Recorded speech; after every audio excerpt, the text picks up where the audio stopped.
Salut tonton HG, salut les mecs. Quoi? Non mais arrêtez de loucher sur mon mardeur, c'est pas possible ça. Aujourd'hui on parle du scorpion HG. Nous avons donc ici un superbe scorpion poète poète qui a été dépecé, comme ça on a les jantes black chrome, la carreau noire avec les stickers verts, on a déjà l'aileron dessus, on a comme d'habitude utilisé le pare-choc avant monté à l'arrière, dans les trous de fixation d'origine de la cage pour éviter ça. Tu vois, là tu montes et quand tu tapotes, tu lâches un petit gaz et normalement tu vas réussir à rester en équilibre. Et au moins ça t'empêchera de faire le flop arrière. On a devant un pare-choc RPM de Arma Creighton et regarde-moi ça, ça rentre dans les trous d'origine. C'est un tout petit peu décalé, mais c'est la plastique, ça joue pas trop. Tu passes tranquille. Les pinailleux du micromètre, évidemment, n'arriveront pas à monter ce truc-là. Niveau des suspects, on est resté souple. C'est un engin qui est... c'est pas un gros tout-terrain, c'est plus pour la prairie, t'es tranquille, tu vois. On perd 30% de la hauteur juste en le posant et il en reste tranquille. Ce qui lui permet, quand il y a des ornières, de ne pas décrocher trop du cul. Ça reste au sol. Comme c'est thermique, tu as le trou dans le capot pour le réservoir. Ça, on a utilisé du Lexan, on a fait 2L, on a vissé le capuchon du réservoir sur l'entrée. Ça fait l'entrée air tout simplement pour boucher le gros trou. À l'intérieur, ça c'était l'intérieur, donc on a la couronne plastique, ce que j'apprécie puisque c'est pas trop bruyant. On a mis un pignon d'origine de la version brushless, donc un 15 là-dessus, avec les dents bien larges, la couronne bien large, le slipper normalement bien réglé, hein, c'est ce qu'on verra pendant l'essai. HG veut pas un modèle trop puissant, il a déjà un REVO et il a dit c'est déjà largement assez puissant pour moi, je veux pas forcément tirer pareil, surtout pas en deux roues motrices, donc on va commencer cool. Pour ça, on a mis un SSS 1400 kV, moteur 6 pôles ventilé, qui fait merveille là-dedans. Je l'avais déjà essayé dans d'autres. Je suis super content de ce moteur. Il est coupleux, il est doux, et c'est très agréable de rouler avec ce genre de moteur sur un 2 roues motrices. Variateur Quick Run 6S. Dans le récepteur, un récepteur Apsima waterproof. Dans le boîtier réception, c'est pas un boîtier 100% waterproof. Donc on a mis un récepteur waterproof puisque le cerveau est un GX 20 kg, 23 kg waterproof. Le Vario waterproof, le moteur, ça risque rien, il n'y a que les roulements dans un moteur.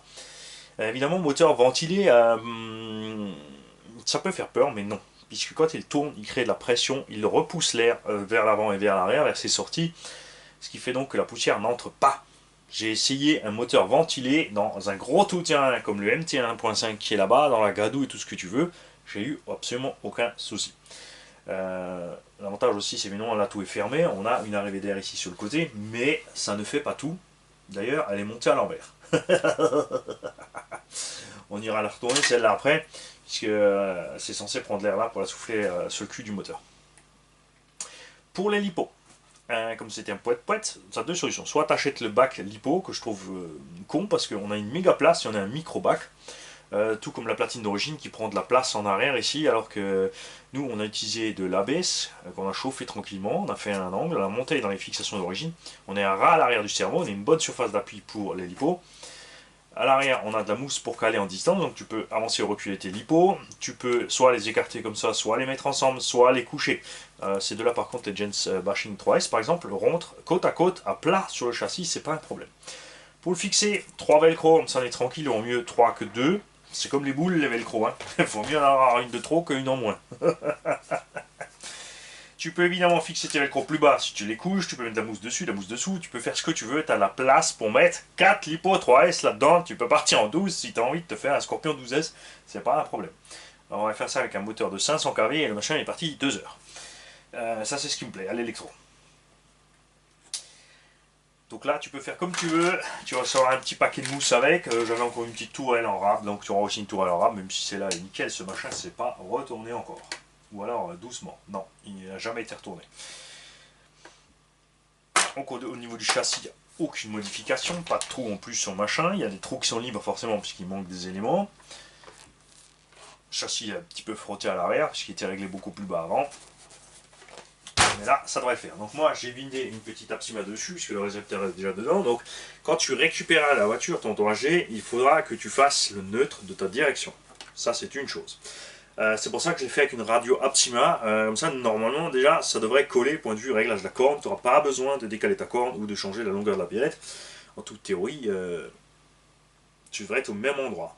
Il faudra faire le neutre pour être sûr. Mais là aussi, enfin, moi j'utilise une CRT4 CR3P, comme ça. Donc tu verras ce que tu as toi comme radio. Donc pour refaire le neutre, c'est toujours la même manip chez Obiwin. Et tous ces rebadges, tu appuies sur le petit bouton qui est à côté de l'interrupteur, tu allumes le véhicule, là il fait bip bip bip, tu lâches ton bouton. Ta radio est allumée et le neutre, tu appuies une fois le bouton, tu as un bip. Tu mets plein gaz, tu appuies dessus, tu as 2 bips. Tu mets plein frein, tu appuies dessus, tu as 3 bips. Tu lâches tout, ça bip 4 fois. Enfin, ça bip 4 fois dans la foulée. De toute façon, dès que tu as fait la marche arrière, ça bip 4 fois pour te dire que c'est validé. Évidemment, si après ton moteur tourne en sens inverse, bah, tu inverses 2 des 3 câbles tout simplement, tant que tu n'as pas de moteur à capteur. Si tu as un moteur à capteur, évidemment, il faut absolument passer par la case réglage du sens de rotation. Si en marche arrière, il va plus vite qu'en marche avant. Ça veut dire que pour le Vario, tu es en marche avant et physiquement tu recules. Il faut donc pas juste inverser 2 fils parce que tu vas te retrouver toujours trop lent en marche avant. Par rapport à la marche arrière, il faut inverser la voie de la radio et 2 fils pour te retrouver dans le bon sens. Hein? Moins moins égale moins, plus plus égale plus, plus moins égale autant. C'était pas la bonne théorie. Enfin, c'est pas important. Donc, je le répète, si tu fous le camp en avant à 50% et en arrière à 100%, tu tournes 2 fils et tu tournes la voie de la radio pour te retrouver dans le bon sens, à la bonne vitesse. Sauf si tu as un Vario programmable où tu peux changer le programme évidemment sur le Vario. Ce qu'on a évidemment aussi, c'est le trou, l'ignoble trou pour la tirette. Ça, libre à toi, après tu peux te prendre un bout de Lex en noir, quoi que ce soit, pour boucher ce trou. Après, ça ne dérange pas plus que ça. De toute façon, en roulant, ça ne se verra pas. Bien sûr, si tu le laisses sur l'étagère, tu le poseras du côté gauche. Moi, je laisse pas mes trucs sur l'étagère, pas question. C'est pour ça que souvent ça bouge, ça se vide, tu vois, dans les sacs avec les voitures pleines de terre. Des fois, il n'y a plus rien du tout, parce qu'on a tout en haut. Comme toujours, tonton Agir, on compte sur toi pour un retour de la machine, pour me dire ce que tu en penses. Tu vas encore voir l'essai. Peut-être que je vais coller l'essai tout de suite à la fin de cette vidéo, où je ferai 2 vidéos pour gagner un maximum de vues. Le flow est à moi, je suis riche, les pépettes tombent du ciel. C'est rien, je suis à sec, j'ai plus de café, donc bonne idée, c'est le manque. Café. Est-ce que j'ai oublié quelque chose? Non, tu n'auras pas la boîte d'origine, tu n'auras pas la notice. La notice, tu vas sur Google et tu la télécharges tout simplement. Après, c'est un dos motrice, il n'y a pas vraiment besoin de notice parce qu'il n'y a pas grand chose. Hein. Ça, c'est certain, c'est un peu comme un bateau. Le diff, évidemment aussi, j'ai oublié, on a un diff Sen à l'intérieur. Donc, soit quand vous cherchez un diff Sen, les mecs, vous l'achetez en pièces détachées chez Sen ou sur eBay ou autre.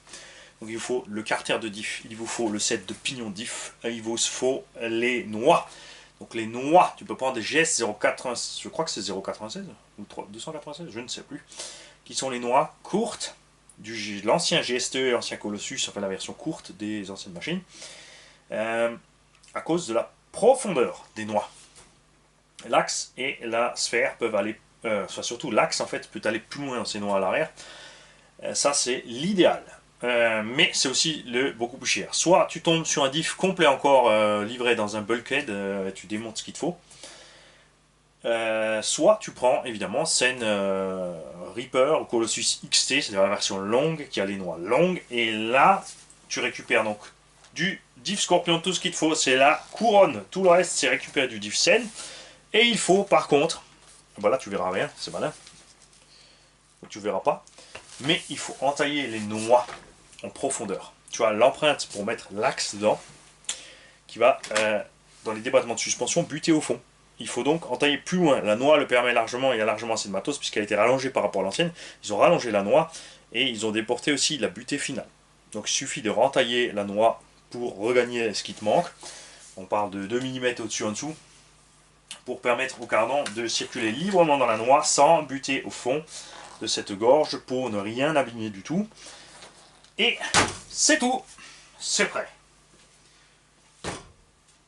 Là, avec le petit pignon de 15, le 1400 kV, on n'est vraiment pas violent. On me dit le but est de permettre à tonton AG de s'habituer à son motrice en douceur, hein, tout tranquille.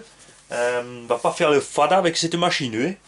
Et une fois qu'il sera habitué, il pourra largement monter sur. Là, on a quoi d'origine? C'est un 15 ou un 16.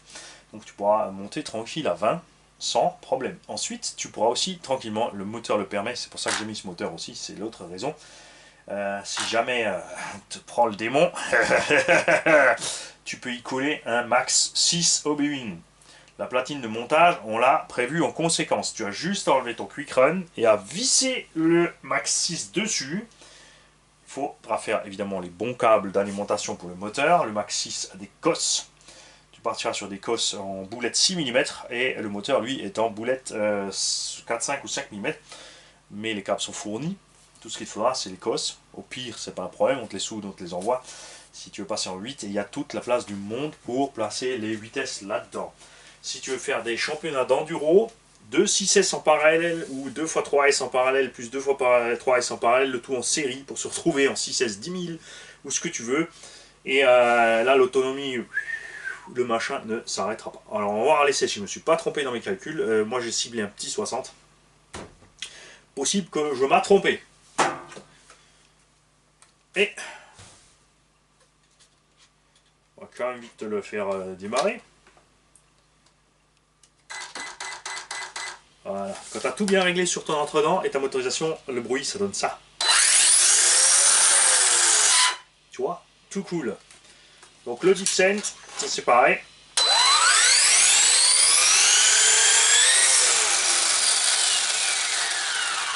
Tu vois, on est pépère. Donc les pneus ne sont pas encore percés puisque pour l'instant on laisse une vitesse de rotation pas extrême. Même quand tu bloques une roue, tu vois, ça encaisse large au niveau de la pneumatique, c'est pas un problème. Et